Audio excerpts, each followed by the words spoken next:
प्यारे बच्चों, जीवनशील विद्यालय के ई लर्निंग कॉन्सेप्ट में मैं चंद्रकांत पटेल आपका हार्दिक स्वागत करता हूं। आप कैसे हो? मैं आशा करता हूं आप कुशल होंगे। आज हम कक्षा 8वीं के विषय हिंदी में इकाई 1 तेरी है जमी कविता के बारे में आज हम पढ़ेंगे। तो सबसे पहले जो कविता है तेरी है जमी, वो कविता का जो प्रकार है वो प्रार्थना गीत है और उस कविता को सन 1960 में रिलीज हुई Hindi film the burning man से यह प्रार्थना प्रस्तुत की गई है। इस कविता में ईश्वर के प्रति कृतज्ञता का भाव व्यक्त हुआ है। कृतज्ञता का मतलब यह होता है कि ईश्वर के द्वारा हम पर किए गए उपकार, यानी कि उस उपकार का भाव व्यक्त यह कविता में किया गया। प्यारे बच्चों, कविता की शुरुआत करने से पहले मैं आपको 1-2 सवाल पूछना चाहता हूं। उसमें सवाल 1, प्रार्थना क्यों करनी चाहिए?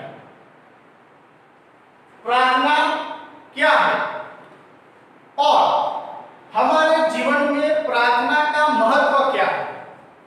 सबसे पहले हम इसके बारे में चर्चा करेंगे। तो सीधे शब्दों में कहें तो प्रार्थना से हम भगवान को सीधी बातचीत करते हैं। हमारे जीवन में जो कमियां और जो खुशी है उसको हम प्रार्थना के द्वारा भगवान को बातचीत कर सकते हैं। दुनिया में ऐसी कोई समस्या नहीं है जिसका हल यानी कि समाधान प्रार्थना में न हो। प्रार्थना केवल हाथ जोड़कर और भगवान से कुछ मांगना नहीं है, लेकिन किसी की मदद करना, किसी की गुनाहों के गलतियों की माफी देना, किसी को खाना बनाकर देना, ये सभी प्रार्थना है। हम परमेश्वर से रिश्ता कैसे बनाए? अर्थात प्रार्थना के माध्यम से ही हम परमेश्वर के साथ रिश्ता बना सकते हैं। तो ये थे प्रार्थना के विषय में हमारे जीवन में यह महत्व। लेकिन दुनिया में जो अलग अलग धर्म के जो लोग रहते हैं वो प्रार्थना करने के लिए कौन से पूजा घरों में जाते हैं, इसकी जानकारी आपको होनी चाहिए। तो हमारे देश में जितने भी धर्म के लोग रहते हैं वो अलग अलग पूजा घर में जाते हैं। जैसे कि हिंदू धर्म वो पूजा करने के लिए मंदिर में जाते हैं। मुस्लिम धर्म जो लोग हैं वो नमाज अदा करने के लिए मस्जिद में जाते हैं। ईसाई धर्म के लोग जो है वो चर्च में जाते हैं। सिख धर्म के जो लोग हैं वो प्रार्थना करने के लिए गुरुद्वारा में जाते हैं। पारसी लोग जो है वो प्रार्थना करने के लिए अज्ञानी में जाते हैं। इस तरह दुनिया में जितने भी धर्म के जो लोग हैं वो अलग अलग प्रकार के पूजा घरों में जाकर वो प्रार्थना करते हैं। तो यह था हमारे प्रार्थना के विषय में पहला भाग। अब हम दूसरे भाग में कविता के राग और गान सुनेंगे।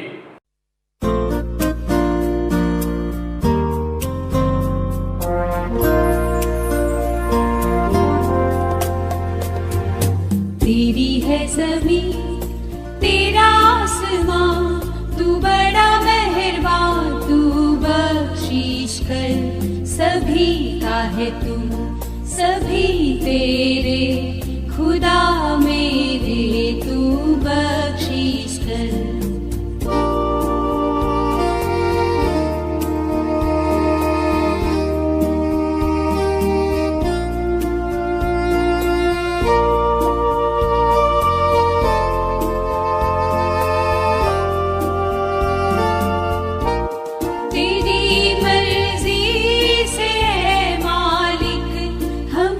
दुनिया में आए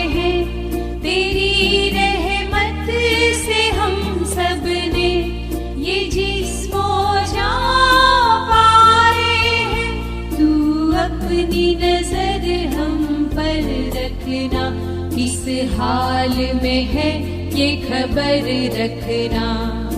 तेरी है जमीन तेरा आसमां, तू बड़ा मेहरबान, तू बख्शीश कर सभी का है तू, सभी तेरे खुदा मेरे, तू बख्शीश कर।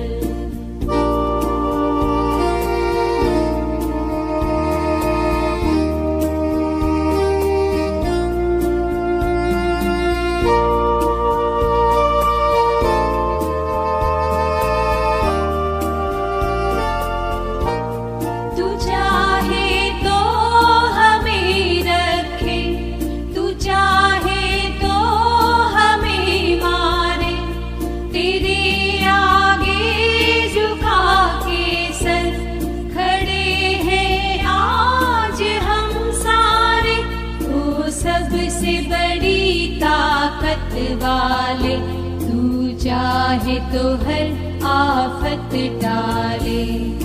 तेरी है जमीन तेरा आसमां, तू बड़ा मेहरबान, तू बख्शीश कर सभी का है तू, सभी तेरे खुदा मेरे, तू बख्शीश कर। तेरी है जमीन। प्यारे बच्चों, आपने कविता का राग सुना। अब हम कविता की समझूती प्राप्त करेंगे। उसमें जो पहली पंक्तियां हैं, तेरी है जमीन तेरा आसमां, तू बड़ा मेहरबान, तू बख्शीश कर सभी का है तू, सभी मेरे खुदा मेरे, तू बख्शीश कर। इस चार पंक्ति में जो जमी शब्द है उसका अर्थ होता है जमीन, धरती, धारिणी, भूमि। दूसरा शब्द है आसमान। आसमान का अर्थ होता है अंतरिक्ष, आसमान, गगन, नभ। मेहरबान शब्द का अर्थ होता है दयालु, कृपालु। बख्शीश का अर्थ होता है क्षमा, माफी देना। खुदा का अर्थ होता है भगवान, ईश्वर, मालिक, सृजनहार। तो इस चार पंक्ति में यह कहना चाहते हैं हम कि हे ईश्वर, इस दुनिया की जो तूने रचना की है, इसमें जो धरती की जो रचना की है वो भी तुम्हारी है। अंतरिक्ष जो है वो अंतरिक्ष भी तुम्हारा है। इसलिए हम यह कह सकते हैं कि हे भगवान, तुम बड़े दयालु हो, बड़े कृपालु हो। इसलिए हम जो इस दुनिया में आने के बाद जितने भी गुनाह करते हैं, यानी कि अपराध करते हैं, उस अपराधों की तू हमें क्षमा कर। ऐसे हम तुम्हारे सामने क्षमा मांगते हैं। तो प्यारे बच्चों, अब हम आगे सीखेंगे जो पंक्तियां है, तेरी मर्जी से मालिक हम इस दुनिया में आए हैं, तेरी रहमत से हम सबने ये जिस्म ओझा पाए हैं। तू अपनी नजर हम पर रखना, किस हाल में है ये खबर तू रखना, तेरी है जमीन तेरा आसमान। यह जो पंक्ति है उसमें रहमत शब्द जो है उसका अर्थ होता है कृपा। हाल शब्द का अर्थ होता है अवस्था, परिस्थिति या दशा। नजर शब्द का अर्थ होता है कृपा दृष्टि। मालिक शब्द का अर्थ होता है स्वामी और खुदा। मर्जी शब्द का अर्थ होता है इच्छा। दुनिया का अर्थ होता है जग, सृष्टि, विश्व। जिस्म शब्द का अर्थ होता है शरीर, तन, देह, काया। ज शब्द का अर्थ होता है आत्मा और प्राण। इस पंक्ति में यह कहा गया है कि हे भगवान, इस दुनिया में मनुष्य के रूप में जो हम यह आए हुए हैं वो सब तेरी इच्छा से आए हुए हैं।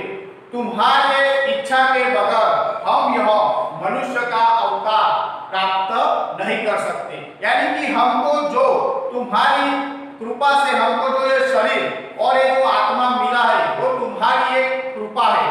इसलिए हम भगवान आपके सामने यह प्रार्थना करते हैं कि आपने हमें जो यह भेजा हम किस अवस्था में हैं, किस परिस्थिति में हैं, इस के बारे में तुम हम पर तुम्हारी कृपा दृष्टि हम पर रखो, ऐसी हम तुम्हें प्रार्थना करते हैं।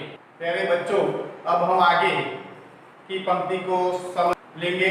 उसमें तू चाहे तो हमें जीवित रखे, तू चाहो तो हमें मार डालो, हम तेरे आगे झुका के सर आज खड़े हैं। ओ सबसे बड़ी ताकत वाले, तुम हम पर आए हुए आफत को टालो, तेरी है जमीन तेरा आसमान। इस पंक्तियों में जो सर शब्द का उल्लेख किया गया है उसका अर्थ होता है सिर या मस्तक। दूसरा शब्द है आफत, आफत का अर्थ होता है संकट, मुश्किल या मुसीबत।